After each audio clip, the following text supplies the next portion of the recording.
Good morning. Hi, Good Sarah. morning. Good morning. You. Nice to see you. It's Friday already. I love it. It's gone so quickly this week. It's been an amazing week. How's your week been? Oh, it's great to be here, Fem. Yes, it's been a bonkers week. Another very bonkers week at UKHarvest. We just haven't stopped this year, I'm afraid. It's been frantic. Yeah, well, I can't wait to hear all about it. We had a really nice week because the Selling Savvy team got together in person for the first time. We hadn't even met some of the people yet, and we also had a hybrid link in with some of the team that couldn't make it. So we were all together yesterday for the first time. It was really nice. Oh, brilliant news. Yeah, Brilliant. just a little bit of normality in midst of all the craziness at the moment. Just going to see who's here this morning. Good morning, Becky. Good morning, Matthew. Good morning, Kate. I'm going to do a few more shout outs later. And I just want to say, if Fred is watching, I hope you feel better soon, Fred, because Kate's son, Fred, is feeling a little bit poorly. So he's watching us this morning. He's going to learn all about how not to waste food, which I would like my kids to watch if they could learn something about that. We all need Jackie. Good morning, Becky and Jen and Delphine. Ooh, Amanda as well. Everyone is here this morning. I was saying to Sarah earlier, I think we're going to have a very good turnout because the topic is so interesting. So to start off, Selling Savvy choose a charity to work with every year. Because we like to do our bit, and UKHarvest for us, I think it was unanimous. Yes, we're going to do that because what you're doing is incredible. And also when you're working in the hospitality industry, you know, sometimes I go to hotels or venues and I do feel a little bit bad about all the food that I see there, and I wonder what happens when we don't eat it. And we like to do our bit, and I think everyone has to take a little bit of responsibility in that. So I'm so excited that you're here. Would you like to start off just by introducing yourself and also a little bit about UKHarvest, and then we're going to dive deeper in what you do and how everyone else can help. Brilliant. Thank you, Fem. It's such a treat to be here this morning. We're really thrilled that you've chosen us as a charity this year. UKHarvest, you guys might not know much about us.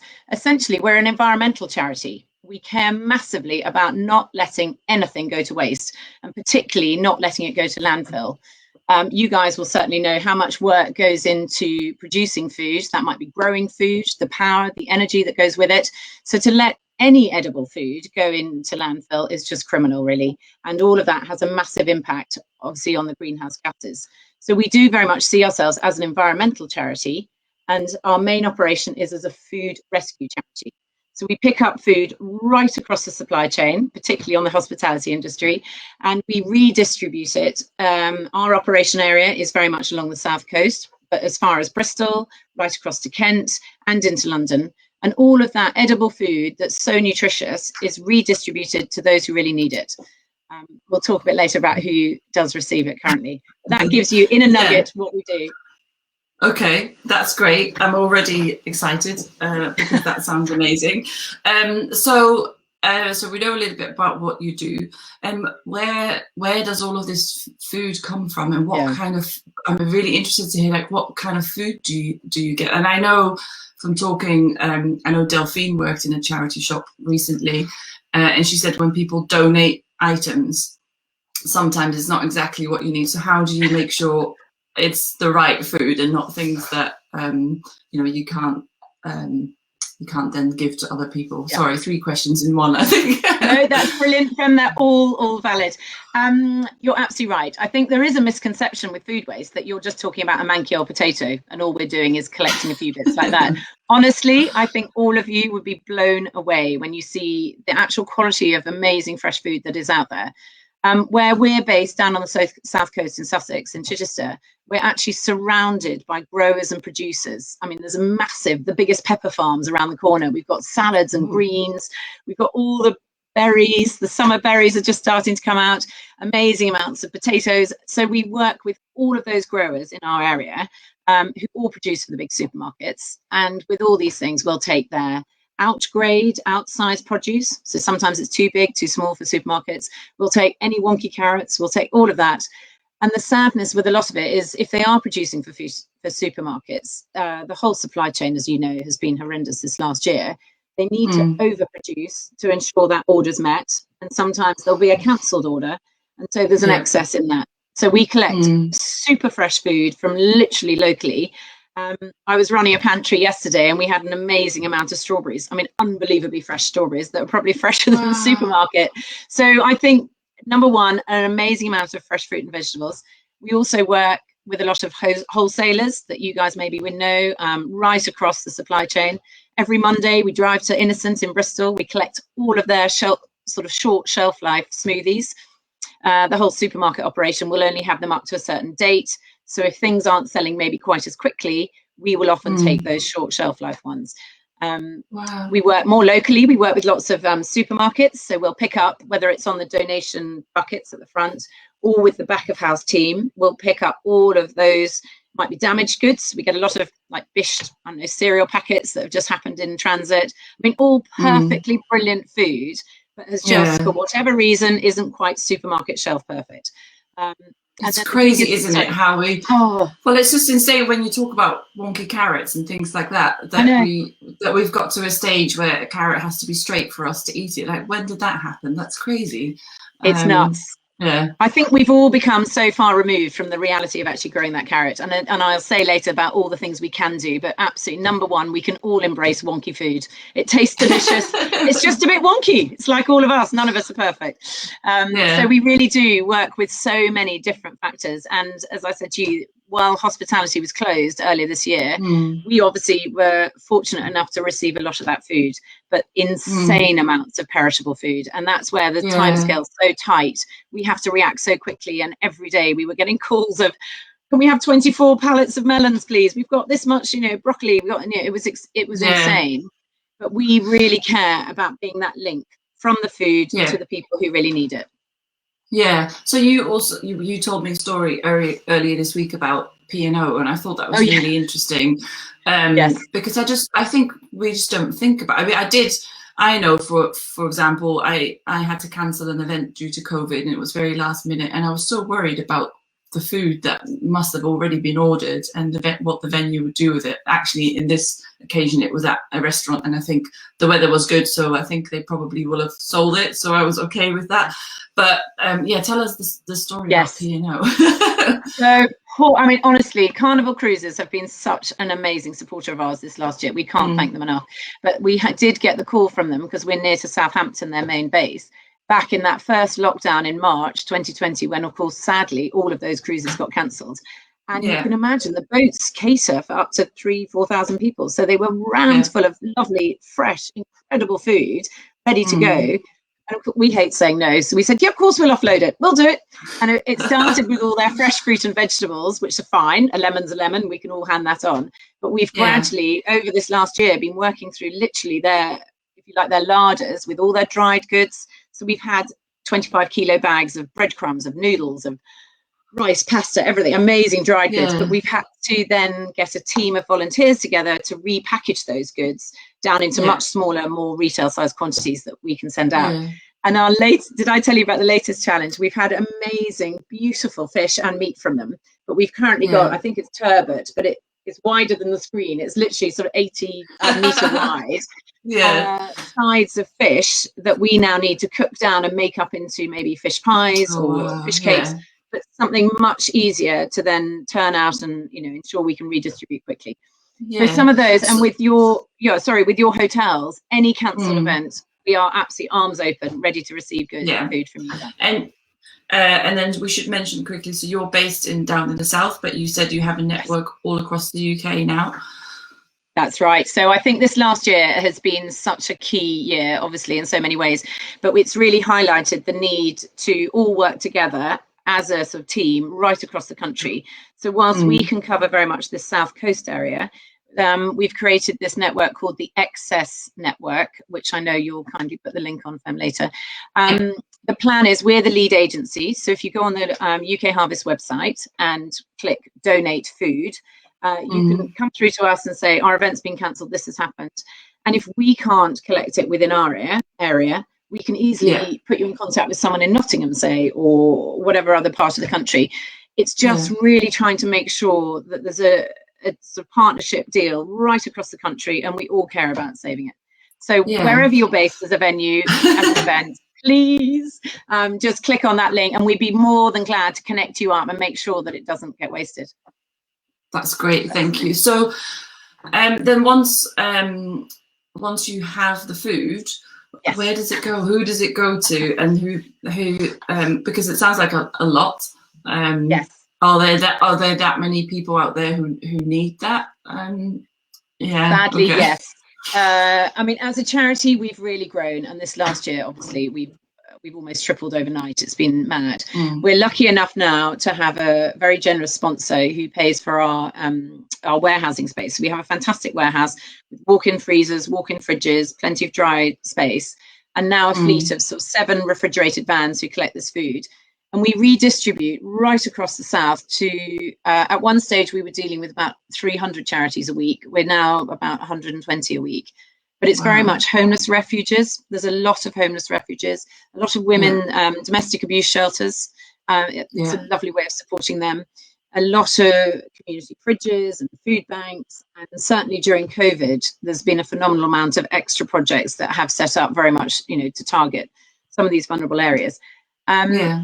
I think at the height of lockdown, where I'm afraid we were receiving all of your food as it had been diverted to us, we managed to do a great project with all the schools. A lot of them were closed. A lot of families with recent redundancies were really, really struggling at home. And we pretty much worked through the government website with the most vulnerable schools right across the South Coast. And we set up this fantastic network where every week we turn up with a fresh van, a van full of fresh fruit and vegetables. The teachers would set up a stall, and all the families who needed that extra help were absolutely helping us to rescue this food. And that is great when we can make it work. So we are still working with a lot of charities, from literally Help the Aged down to youth hostels and all sorts of vulnerable people who really, really need our food. Yeah, it's such a good solution, isn't it? Because, I mean, ultimately, we don't really want any food waste, but unfortunately, it just happens. And especially at the moment, circumstances are making it happen. And to then give that to people who really need it, that's the way the world should be, I think. Absolutely. If all of it just went in the bin, and then there are people who are hungry, then that would be awful. So if anyone has any questions for Sarah, please put them in the comments. I'm sure she'd be happy to answer them. I know I have a lot more questions. Did you want to? But you wanted to say something else. Oh, I was just going to mention how that sort of dependency on food, I mean, we've been really noticing this year, the need is massive, but we're really keen to try and support people as they come out of that dependency. So the one I was mentioning earlier, we've been running a series of pop-up pantries, which is a great model where people who do need food would, and rather than doing a food bank model where you're literally thrust a butternut squash but you don't know what to do with it, we I know they can turn up, and for a small donation they can fill a whole bag of fresh fruit and vegetables, really good nutritious protein and all sorts, and we can recommend recipes to help support them on that. And it's just been a really good journey to have these people more engaged and more take some ownership over their food, and to really encourage a wider diet. So all of our work is really wrapped around with a massive education piece about, firstly, not wasting food, and secondly, coming up with cheap, affordable recipes to use our food. That's amazing. I think everyone should get involved. Trust me, there's a lot you can all do.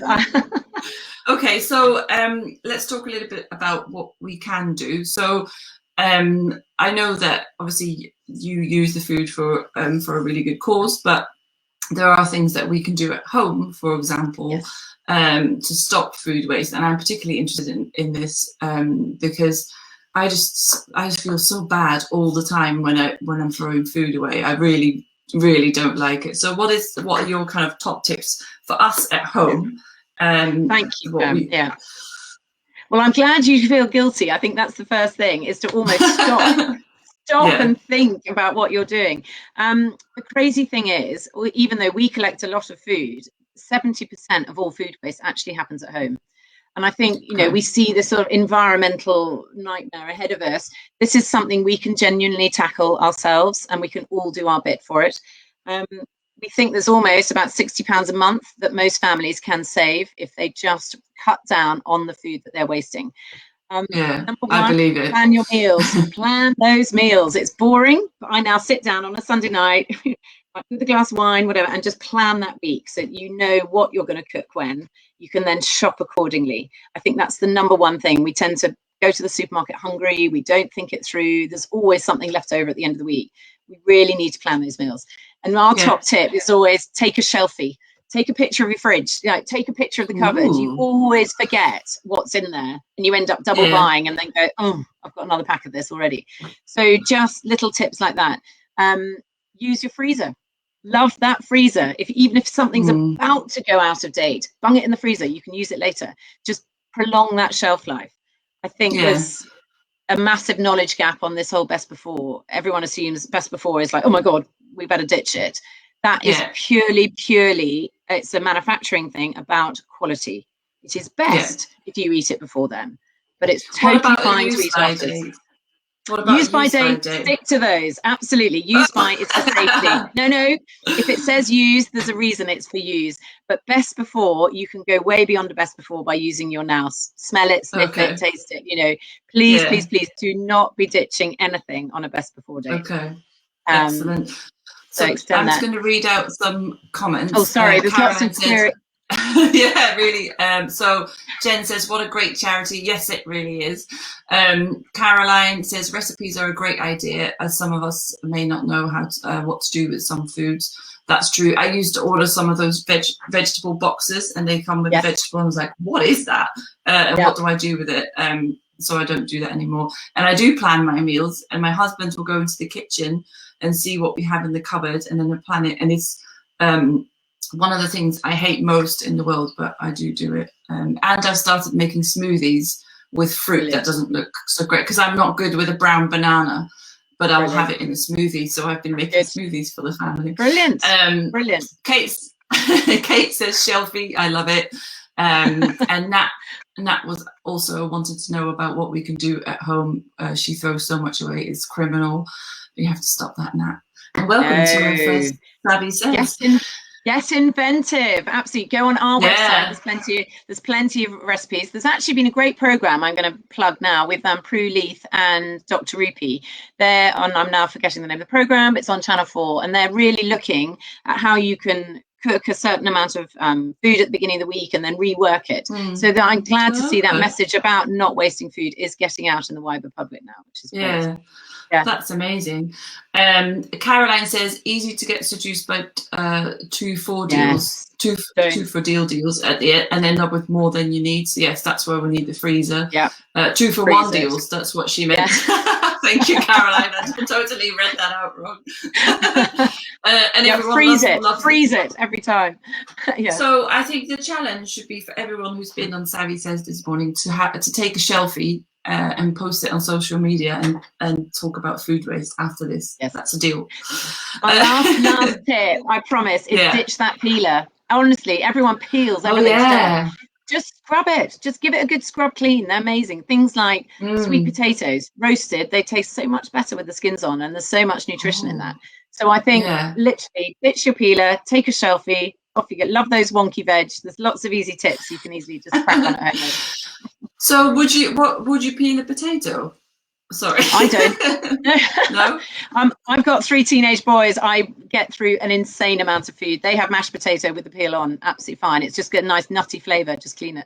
Honestly, you really, really don't need to peel unless you're going for Uber quality or something. But absolutely fine. Just cook clever. To do that. Oh, thank you. Cook clever, waste less. That's the name of the program. Thank you very much, Diana. Oh, thank you, Diana. Nice to see you. And Kate says, yes, we all need shelfies, and we're going to tag UKHarvest and Selling Savvy. Brilliant. She loves a good social media plug. So the next question from me is, so we know what we can do at home, but what can we do in hospitality venues to reduce waste? But I mean, I know obviously sign up to UKHarvest, that's perfect, but is there anything that venues and hotels can do to reduce their waste? I think it just needs to be raised further up your list as a priority, actually. And certainly with hospitality coming back now, it's all about the bottom line for you guys. So commercially, it makes sense to cut all the waste you can. I think as consumers, and even on a COVID level now, maybe some of the food sharing that used to go on has had to, adjust. That whole buffet model, I mean, let's be honest, who hasn't seen there's mountains of piled plates on buffets. I hope that model will start changing, and I think that's something that all venues can do. Because, as you know, it has to look attractive even right up until the end, and there's always so much waste that comes from that. So I think it's really looking at about the models you use in the various venues, hotels, events, to try and almost cut down on the amount of food that's served at each point, and just build that into your whole model, really. It's a tricky one. I'm not a caterer at that end, but we always say the best things you can do is, you're obviously pitching at a very high quality at some of these hotels, but if a chef is rejecting, let's say you've got amazing, avocados or asparagus arrive, and if it's not up to your uber chef's quality, well, anything slightly substandard, we'd happily take that, but just don't ditch anything substandard because it's not meeting your hotel criteria. I think it's just about keeping that waste mentality in there. It's valuable to someone, so I really I'm not a big fan of buffets, and also I remember sometimes seeing, for example, you had a buffet and it had, I don't know, a salad on there for dinner, and then you see it again the next day for lunch, and you're like, wow, that's ridiculous, how could they possibly serve us the same food 2 days in a row? And actually, when you think about, and that's the standard some people are expecting from hotels, and I really do hope that that's going to change now, and that we need to think about it a bit more. But we did I was at an event recently where they talked about food waste, and they really recommend for event planners and venues is pre-order. So rather than having a choice on the night, or rather than having a buffet, get your orders in before, so that you only, it's a bit like planning your meals at home. Order your food. Fem, I think that sounds brilliant. Absolutely. And I think that those sorts of changes to the whole model will help save you guys cost, and obviously ultimately cut waste. No, that's a really, really good plan. Absolutely. And from our side, sorry, no, you carry on. No, that's okay. No, well, I was going to say, as venues and the hotels, I think the new trend is going to be that you have to show that you're thinking about the environment and sustainability and food waste and things like that. So it's not a bad thing to be implementing that if you can explain your reasons for it. I think that's great. Sorry, absolutely. I cut you off, so. No. I was just saying, I think it just trying to think through the areas where the food waste actually comes from. I think sometimes the largest bit is obviously on the chef's quality. That's really key. But for us, as long we're happy to accept food from any cancelled event, it's just about having that clear traceability. We obviously need clear labelling on food. We can't just take food that's been sweating on a buffet for 4 hours. It has to be kept safe. It has to be, we need to make sure that every food hygiene safety element has been kept in place. And I know you guys are totally aware of that. So it is all about traceability and clear labelling from our side. But no, we really would love to work with more venues and hotels.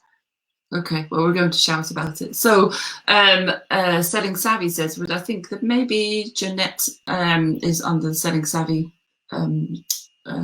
Facebook at the moment. I find that a lot of clients are bringing up tackling food waste as a must when booking venues is great, and it will help drive the change. Yes, that's true. Becky says we used to get it for staff lunch the next day. That's fine. We did.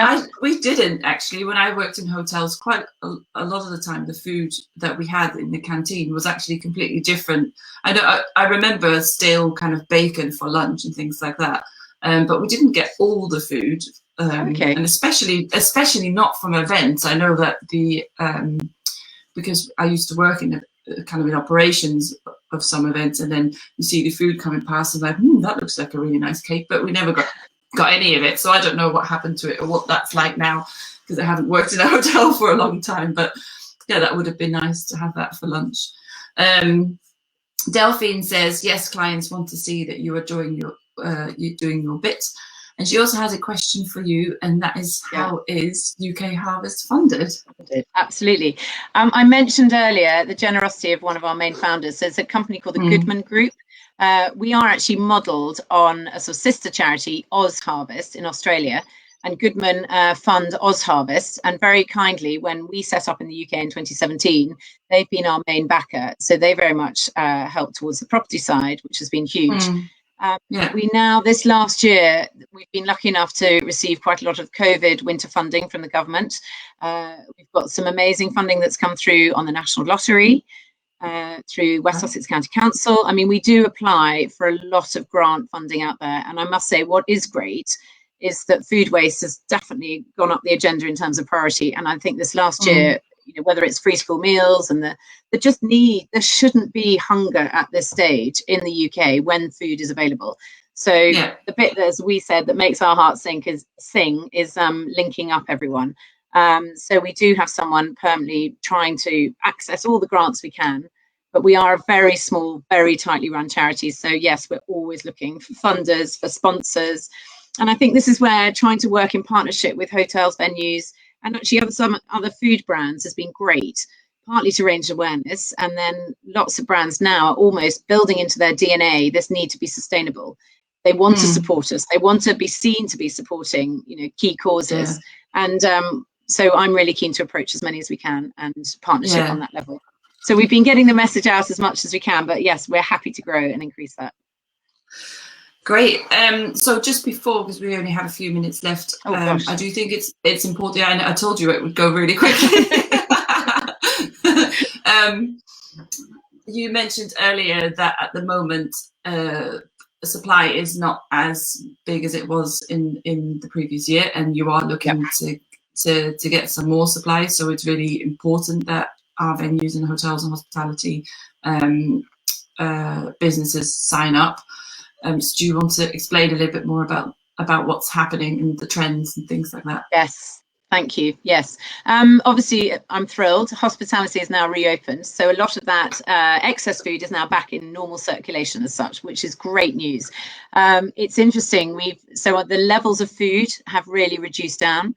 We now get some extraordinary but lovely seasonal foods. We've had an amazing amount of Easter bunnies that clearly didn't get sold over Easter. They're still perfectly delicious. So there's nothing wrong with a chocolate shaped bunny. So we do get some unusual promotional items, things like that. We will still always have outsized goods and short shelf life items, but certainly the volume has massively reduced down. So you know, we are always on the lookout for working with new manufacturers and things.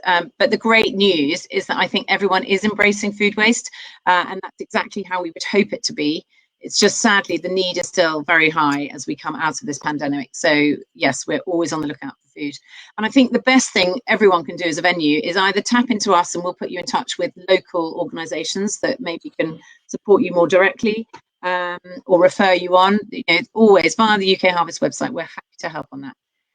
Yeah, and I think the important message is and you said it quite briefly, is that the demand is still there. So people are still struggling as we come out of, or hoping to come out of the pandemic. And yes, it's great. We all want the hospitality venues open. That is the main goal of everyone on this chat this morning. But so the balance is a little bit off. I guess you could say, because less food is being wasted, but people are still going hungry, and we need to make sure that we can continue helping those people. Does that sound about right? That absolutely does. And I think there's another, just to end, we've got this fabulous new project opening up in London. It's called the Nourish Hub, and we've been lucky enough to receive funding from the Mayor of London and the Greater London Authority. So it's based in Shepherd's Bush, and it might be quite a good hub for you guys, any London venue, to be aware of. Hopefully Fem will put the links at the end, but that's going to be a great sort of pay-as-you-feel cafe to avoid food waste. People can come in and use it as a training kitchen. We're going to really, really use it as a sort of a focal point in London to champion food waste and show how we can improve and educate people out of it. So there'll be chances for you guys to run your training courses there. It's got it's got rooms you can hire out. It would be great. We're hoping to open it early July. It's sort of like one of those nearly ready to launch now. And over the summer holidays, we're running activity programs for schools there, which will be great. Because that is an area. Can we cook there as well? It would be alongside our team, very much. We're running it. UKHarvest are the operating partner, but we're looking for lots of partnerships to work alongside us. And yeah, we've got lots of volunteers. Okay. So if anyone's happy to volunteer, that would be fabulous. Yeah, no, it's always a really exciting project. Yeah. So we have one more question from Nat saying the use by date is always very conservative. I do ignore them quite often. I've had this conversation with her. She's never had food poisoning. It's totally fine. Are there any plans to address those? Because it could help if you change your use by date even by 1 day. I suppose you would have a lot less waste. Is that something you're aware of, or is that totally out of your and in fact, I'll give you the link after this. It was a fantastic article in the Mail on Sunday, literally last weekend, the weekend before. And actually, it seems like a lot of top chefs, some of the supermarkets and government ministers are really trying to get on board with this. So I think it is becoming much more of a priority. I think they realise that a lot of it is just thrown away unnecessarily. So there's a big education piece going out about this. And I am with you. We do sometimes ignore them. It's just hard to, it depends what the food item is, I think. Yeah. Kate says I do a scratch and a sniff test. Absolutely. That's the way forward. I put them in the freezer if I see that it's nearly going out of date. I just put it in the freezer, and then I think that should be fine for a little bit longer. Absolutely. No, that buys you a lot more time. Totally. It's all about just please think twice before you throw anything away. That's the main message. Yeah. Oh, great. Well, our time is up, and I'm sure we could have gone on for a lot longer. It always happens. I have put 2 of the links. I hope they're working. One of them is for the food waste tips at home, and then the other one is how you can sign up as a hospitality venue to donate your food to UKHarvest. Please have a look at the website as well. And you're going to share some more links. I'm happy to share them. We can put them back here in these comments or anywhere social media. I think what you're doing is amazing. So thank you very much. Well, we're so grateful to you guys for supporting us. No, I'm really thrilled. But I think the more people that can take this on board, the better. And we're really, really chuffed to be working with you guys. Thank you so much. I'll send you the links now, Fem, and then hopefully you can post those out. That would be fantastic. Okay, great. Brilliant. Thanks for being here, everyone, and have a good weekend. And you. Thanks so much. Bye. Bye.